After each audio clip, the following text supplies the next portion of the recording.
Good morning, respected teachers and my dear batchmates. My name is Rachit Srivastav. My roll number is 120 and I am going to represent seminar on the topic arterial and venous supply of the rectum. Rectum is basically supplied by four arteries. First is superior rectal artery. It is also known as chief artery supplying the rectum because it is the main artery which provides the main blood stream to the rectum, and it is a continuation of inferior mesenteric artery. Second is middle rectal artery.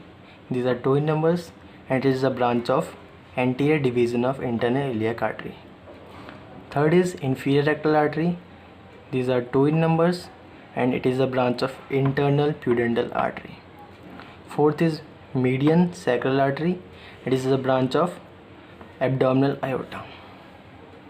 Here we can see the diagram showing different types of arteries which supplies the rectum. So first is superior rectal artery. It is a continuation of inferior mesenteric artery. It gives two branches and then its smaller branches anastomose at the middle part and forms a looped anastomosis in the submucous cord, and from here the straight vessels descend the anal columns and anastomose with the inferior rectal artery, which is a branch of internal pudendal artery. Now coming the middle rectal artery, it is a branch of internal iliac artery. It supplies the middle and lower part of the rectum and its superficial part.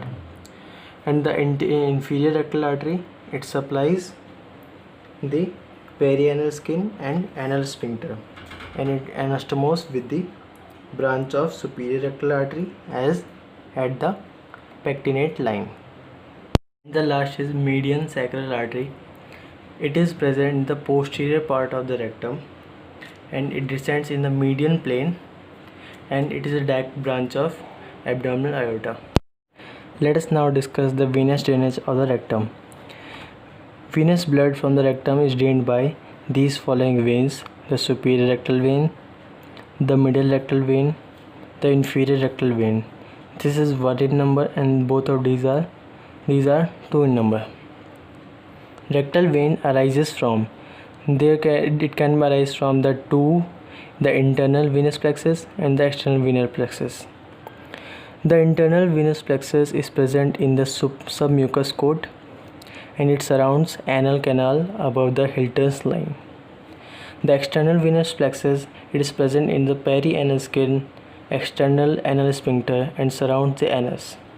Both these venous plexus communicate each other, and the venous plexus formed in the lower part of the rectum and the anal canal, it is termed as annulus hemorrhoidalis. Now discuss the venous drainage of the rectum. These 6 veins, 1, 2, 3, 4, 5, 6, these 6 tributaries form the internal venous plexus in the anal canal, and it ascends upward to form the superior rectal vein. This is superior rectal vein and it continues as inferior mesenteric vein, and it drains into splenic vein, which is a part of portal system. The middle rectal vein arises from the middle part of the venous plexus, and drains into the internal iliac vein.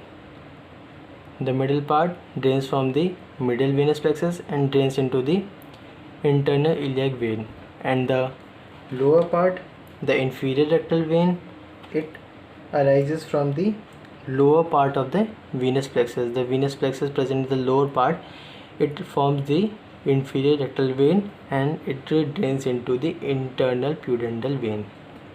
Thanks.